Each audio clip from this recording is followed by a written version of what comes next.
The biggest thing is just getting footwork down. Sometimes I think it's understood, but then doesn't necessarily culminate in the feet quite that way. And then there's turns, and then I have to know where she is, I have to know where I am, and I'm counting in my head, and I'm thinking in my head, and I'm wondering about the way that I look while doing this. And so there's just so much to consider. It's just, all of it is pretty overwhelming. His lead is maybe not quite there yet. In our performance, we'll be incorporating the cha-cha and the hustle. I'm definitely challenged by them. I have not learned them easily, so even I'm going to be surprised, I think, on performance night on how it looks. Yeah? Yeah. So it's going to be roll, butt, hip. Do we have to record this part?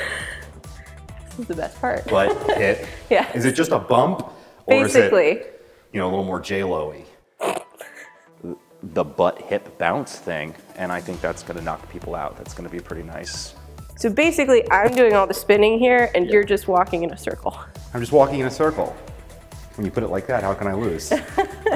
Well, I haven't competed in anything in a very long time, so I'll be curious to see how I do in front of a crowd that's watching a competition. Back, back, back, back, back. I find Kate to be an incredibly patient person because I'm an absolute idiot.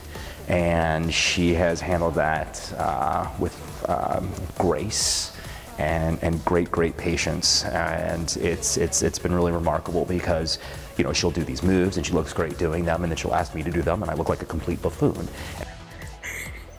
Don't laugh. I'm sexy. I'm sexy. I'm not funny. I'm sexy.